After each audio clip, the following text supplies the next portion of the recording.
was thinking the other day about how to promote tourism in Nairnshire and if I could make a wee film that might help. But what could I feature? What's unique about this part of the country? And then I thought my pal Hugh, otherwise known as Wee Shuggy. Now his brother-in-law, Big Davy, had been on a trip to Egypt a few years ago and raved about the 3 pyramids of Giza. Apparently they're big, spectacular and quite pointy. And that got me thinking, what does Nairnshire have 3 of? Well, there's the 3 world famous beaches. The East Beach, the West Beach and the secret beach that's not really secret anymore. But they're well known and quite popular already. What else could I come up with? Well, there's sets of traffic lights. Nairn's famous for them. But there's a lot more than 3, so that wouldn't really do, and anyway, they're not tourist material, are they? And as I sat looking at my Ordnance Survey map of Nairnshire, I had it. I had used the map to plan my film about the military roads of Nairnshire. Wee plug there, and now it came in handy again. I'd make a film about the 3 fords of Nairnshire. And I don't mean Focus, Fiesta or Mondeo. There are 2,263 known fords in the United Kingdom, with 31 of them in the Highland region. However, not many are situated on tarred public roads, and there's even less of them navigable by normal cars. There's 3 in Nairnshire. 2 of the fords cross the Meikle Burn and 1 crosses the River Nairn. And the ones over the Meikle Burn are normally drivable, but the River Nairn one is definitely not. So let's go and visit them. Let's go and see what they actually look like. And here's the first ford. It's near the village of Culloden.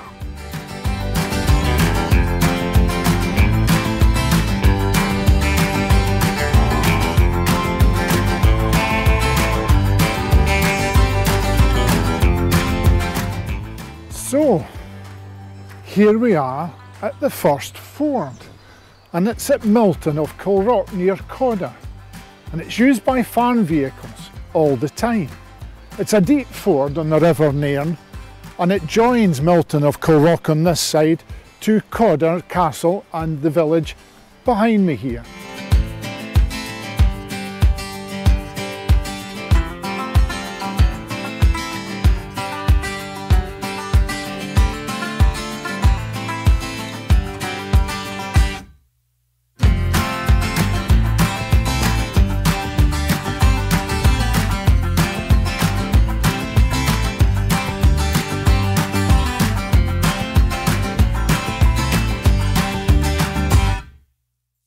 It's the biggest of the fords, and it can be quite deep, and in times of spate or snowmelt can really be dangerous. The tractors at the nearby farm use the ford all the time, but they've got big wheels and they're high up, but normal vehicles I think would struggle to cross.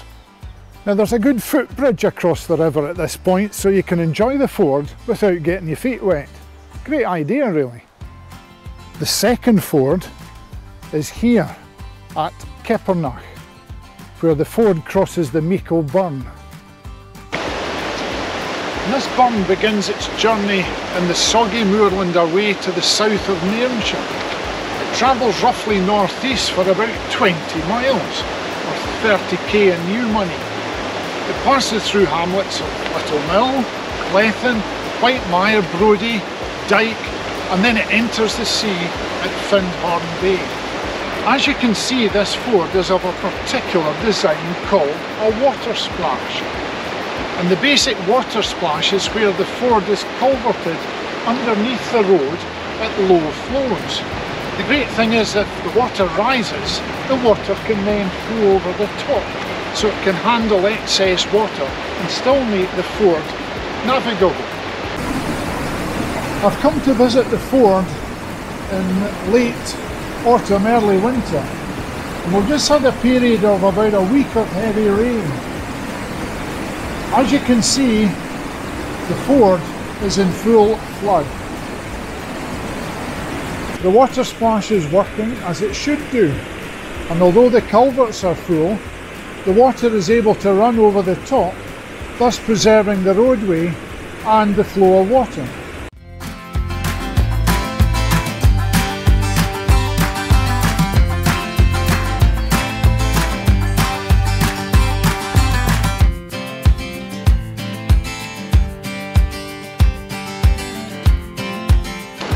Now this is interesting today. The water, although it's up a wee bit, is still showing the old bed of the ford. The old cobbled ford that used to be here is just visible on the upstream side. It's covered with sand and gravel and often by the water. But today we can actually see what remains of it. Now as an aside, if you go about 300 metres southeast of this ford, you'll come to an obvious right-hand bend. Here you'll find the grave of a clansman who was fatally wounded at the Battle of Culloden and succumbed to his injuries at this very spot. The grave is actually mentioned in George Bain's History of Nairnshire of 1893 and is commemorated in a haunting tune by local musician Ian Hardy. The grave of the unknown clansman is a slow air and it captures the sombre mood of the location perfectly. So I'm off to visit the grave now and just to see what we find there. And here we are at the actual grave of the unknown clansman. And somebody still tends the grave because there's flowers on it. A mark of respect, a mark of remembrance. Ian Hardy, who wrote The Slow Air, the clansman of Culloden, must also have been affected by the sombre feelings around this solitary grave.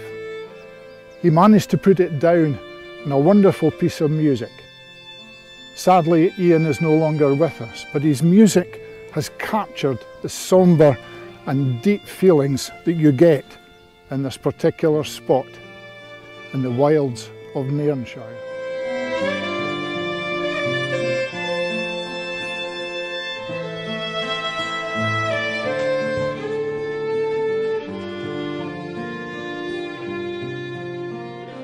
Here we are at our third and final ford.